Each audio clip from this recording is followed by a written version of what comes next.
शिवसेना पदाधिकारी अशोक धोडी अपहरण प्रकरण सध्या जिल्ह्यात तापत चालले।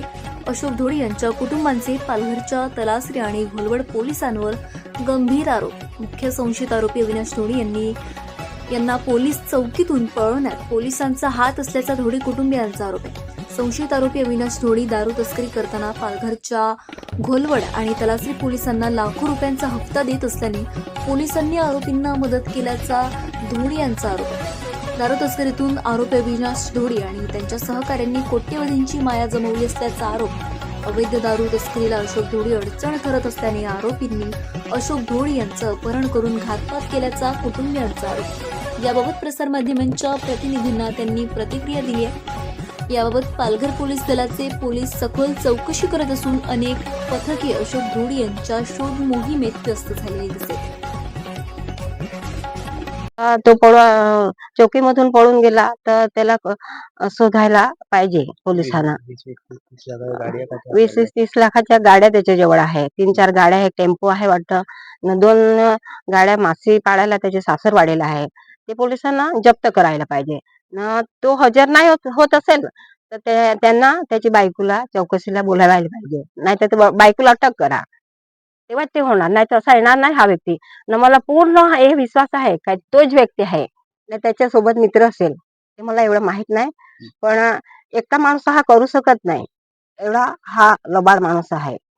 पोलिसांनी काय तुम्हाला सांगितलं का? आता काय नाही चौकशी चालू आहे। FIR मिसिंग कंप्लेंट 2 दिवस त्यांनी केली, 2 दिवस 24 तास आम्हाला 2 दिवस मिसिंग करायला लागते, 24 तास झाल्यानंतर आम्ही दुसऱ्या दिवशी फक्त जबाब लिहून घेतला। आम्हाला काहीच नाही, क्लू नाही भेटला, ए नाही भेटलं, ते नाही भेटलं, असं करून ते सांगायचे ना। दुसऱ्या दिवशी मग 8 दिवस नंतर आमची कंप्लेंट घेतली नंतर ते अजून 2 का 3 दिवस निघून गेलं, तरी काय क्लू नाही भेटलं, ए नाही भेटलं, ते नाही, असेच आम्हाला हे करायचे ना। काय हे आम्हाला भेटलं नाही आजपर्यंत।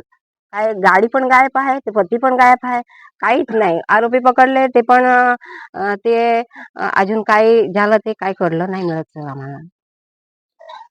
अविनाश रमणधोडी हा पालघर जिल्ह्याचा खूप मोठा दारू माफिया आहे आणि त्याच्यावर गाड्या 20-30 लाखाच्या गाड्या आहेत, 7-8 गाड्या आहेत त्याच्याकडे।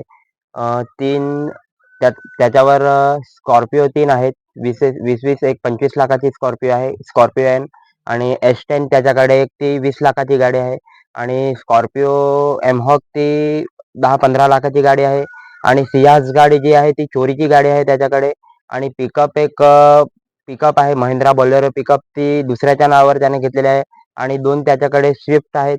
या गाड्यांचे सुद्धा चौकशी व्हावी आणि याच्याकडे एवढा पैसा आहे की 20-30 लाख रुपये 20-30 करोड रुपये पैसे असणार माझ्या अंदाजाने, कारण की त्याच्या घरी मशीन सुद्धा आहे पैसे मोजण्याचे आणि तो घोलवड स्टाफमध्ये आणि तलासरी पोलीस स्टेशन यामध्ये त्यांचे 1.5-2 लाख रुपये सेक्शन चालायचे, हप्ते वगैरे त्यांचे चालायचे आणि खूप मोठा तो दारू माफिया आहे। आणि जेव्हा आम्ही घोलवड पोलीस स्टेशनमध्ये NCR करायला गेले तेव्हा आमची NCR घेतली, पण ती पण NCR त्याने लगेच घेतली आणि 24 तास झाले तरी पण ते लोकांना आम्ही संशयित लोकांचे नावे सुद्धा दिलेले, ते सुद्धा त्या लोकांनी लवकर नावे नाही घेतलेले आणि ते नावे वगैरे त्यांनी जबाब घेतलेला तो पण 7-8 दिवस नंतर घेतलेला आहे आणि FIR दाखल सुद्धा त्याने केली, ती 7-8 दिवस नंतर घेतली। तर आम्हाला असं वाटतंय की एवढे दिवस घेतले ना हे लोकांनी, तर जो आरोपी अविनाश रमणधोडी आहे याने त्याला 5-6 दिवस जे भेटले त्याच्यामध्ये जे पुरावे त्याला भेटलेले आहेत त्याने नष्ट केले असेल असं आम्हाला वाटते।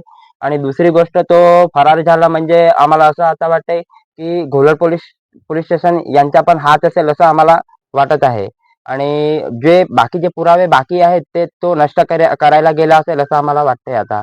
म्हणून आम्हाला खूप टेन्शन आलंय आणि अविनाश धोडी यांची फुल एकदम डीप मध्ये जाऊन चौकशी करावी हे आम्हाला वाटते आणि अविनाश रमणधोडी यांच्या खूप मोठं हे आहे, लिंक आहे, त्याच्यामुळे हा लवकर आम्हाला नाही वाटत की लवकर हा हजर होईल आणि त्याच्या बायकोला तुम्ही तिथपर्यंत चौकशीला घेतील तर काही तुम्हाला पुरावे भेटेल लवकरात लवकर।